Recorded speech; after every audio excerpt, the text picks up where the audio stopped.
Welcome to our dear audience of I dream. ఇప్పుడు మనతో పాటు స్టూడియోలో ఉన్న గెస్ట్, చాలా ప్రత్యేకతలు ఉన్న గెస్ట్. ఆవిడ ప్రఖ్యాత నాట్య కళాకారిణి. ఒక పక్క కళారంగం వైపుకి వెళ్తే, మరోవైపు సినిమా రంగం వైపు వస్తే బోరింగ్ పాపగా మొత్తం ప్రపంచానికి, మాస్ జనాలకి సుపరిచితమైన, చాలా లాంగ్ కెరీర్ ఉన్న గొప్ప నటి. ఆవిడ పేరు జయలలిత గారు. ఆవిడ ఇప్పుడు ప్రస్తుతం మనతో పాటు స్టూడియోలో ఉన్నారు. వెల్కమ్ అండి. Welcome to I dream. Thank you. అయితే మిమ్మల్ని లలిత అని పిలవాలా, జయలలిత అని పిలవాలా, జల అని పిలవాలా? జల బాగా గుర్తుంది. రాళ్ళపల్లి గారు పిలిచేవారు మా బావ. అవును.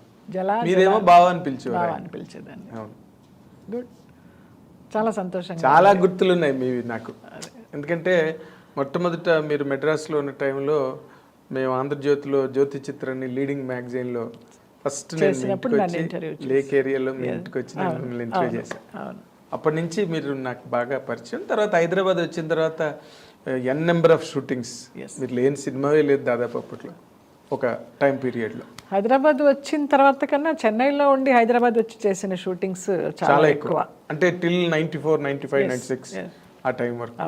అప్పటి వరకు ఇంకా మెడ్రాస్ ఇంకా 2000 నుంచి కొంచెం కొంచెం తగ్గుతూ వచ్చింది. 2003 ఎప్పుడైతే షిఫ్ట్ అయినానో మళ్ళీ ఏవిఎస్ గారి సినిమా ఓరిని ప్రేమ బంగారం గారి దగ్గర నుంచి అలాగా కొంచెం పుంజుకున్నారు మీరు.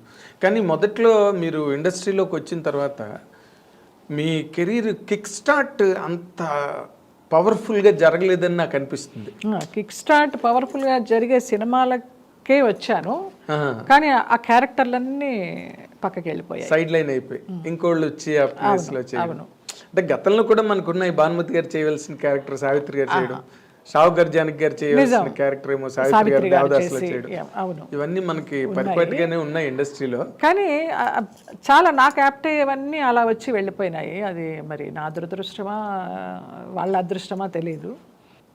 ఒక్కసారి ఇన్నాళ్ళు ఈ కెరీర్ 40 ఏళ్ల కెరీర్ కనుక వెనక్కి వెళ్ళి ఒకసారి చూస్తే మీ దానిలో అదృష్ట దురదృష్టాలు ఎక్కువ ప్లే చేసాయని అనిపిస్తుంది మీకు?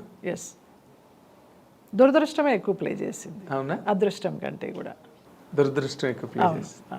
అంటే పెద్ద నేనేదో టాలెంటెడ్ గొప్ప డాన్సర్ అని చెప్పడం కాదు. నాకెందుకు రాలేదు అని అనుకుంటే దురదృష్టమే. టాలెంట్తో పాటు లక్ కూడా తోడవ్వాలి. ఆ లక్ నాకు చాలా తక్కువ. లక్ పాళ్ళు తక్కువ. లేకపోతే నిజంగా ఇప్పుడు నాకు ఎప్పుడు అనిపిస్తుంటుంది, సినిమా ఇండస్ట్రీలో ఒక జ్యోతి లక్ష్మి గారికి, ఒక జయలలిత గారికి వాళ్ళు they are more than heroine material అని. అంటే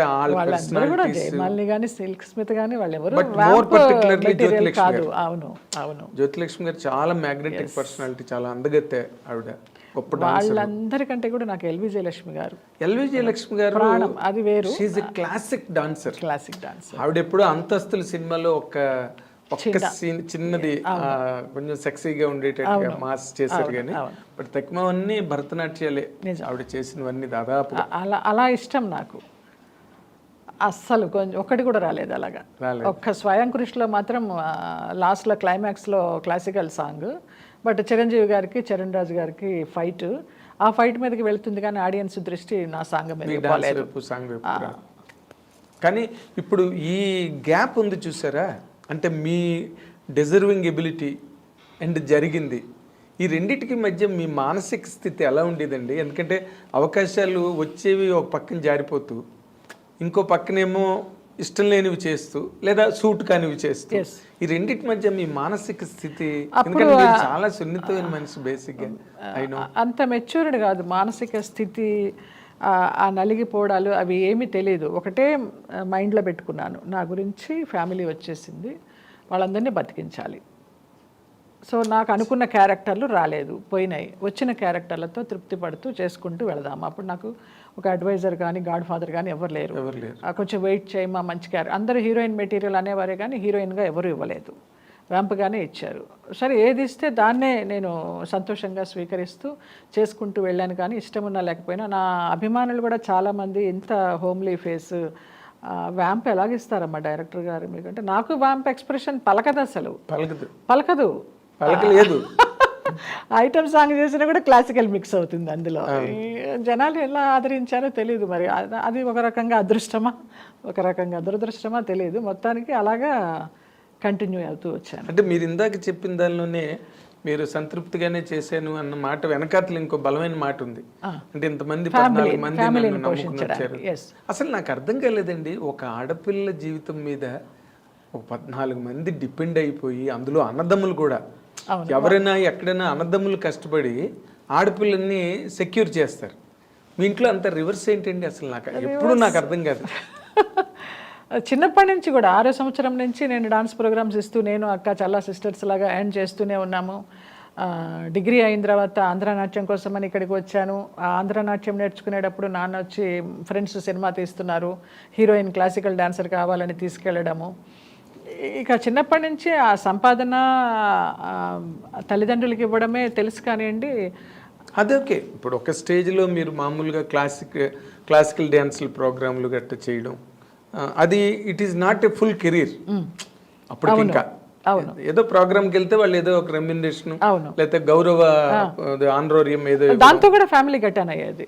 నాన్న జర్నలిస్ట్, ఆయనకి ఓన్ మ్యాగజైన్ ఉండేది, నా దేశం పేపరు. నా దేశం. రామారావు గారు ఏదో ఎలక్షన్స్ అప్పుడు ఆ టైటిల్ నాకు కావాలని అడిగారు. అప్పుడు రామారావు గారికి ఇచ్చేసి ఈయన ఇంకా రిటైర్ అయిపోయినారు. ఓకే. అంతకు ముందర రామారావు ఏమైనా ఇచ్చారండి దానికి టైటిల్ ఇచ్చిన? నాకు తెలియదు, మాకు అప్పుడు చిన్నపిల్లలం, మాకు పెద్ద నాలెడ్జ్ లేదు. ఓకే. సో మా డాన్స్ ప్రోగ్రామ్స్ మీదే గెటాన్ అవుతూ వచ్చారు. అవునా?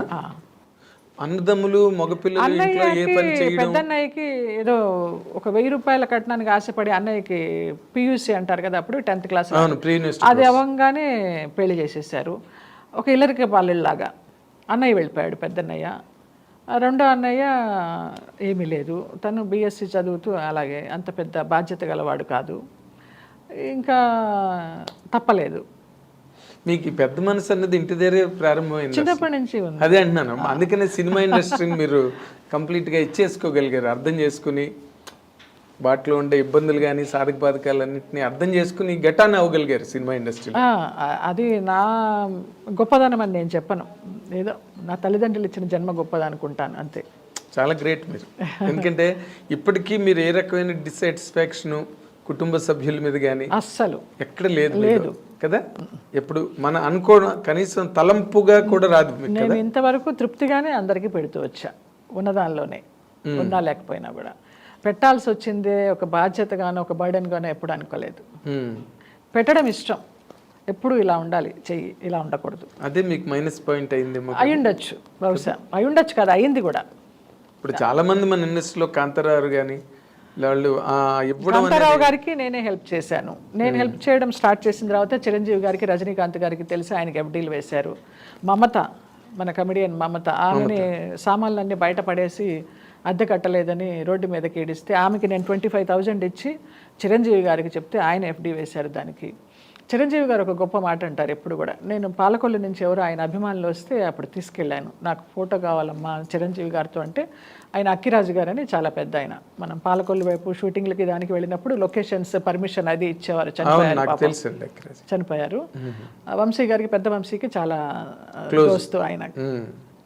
తీసుకువెళ్తే వాళ్ళతో ఫోటో దిగి నా గురించి చెప్పారు, ఈ అమ్మాయి వృత్తి వేరు ప్రవృత్తి వేరు, తను చేసే వేషాలకి తను చేసే సేవా కార్యక్రమాలకి అసలు పొంతనే ఉండదు, మేము ఏదైనా చిన్న సహాయం చేసి పెద్ద పబ్లిసిటీ ఇచ్చుకుంటాము, ఆ అమ్మాయి అలా కాదని కాంప్లిమెంట్ ఇచ్చారు నాకు.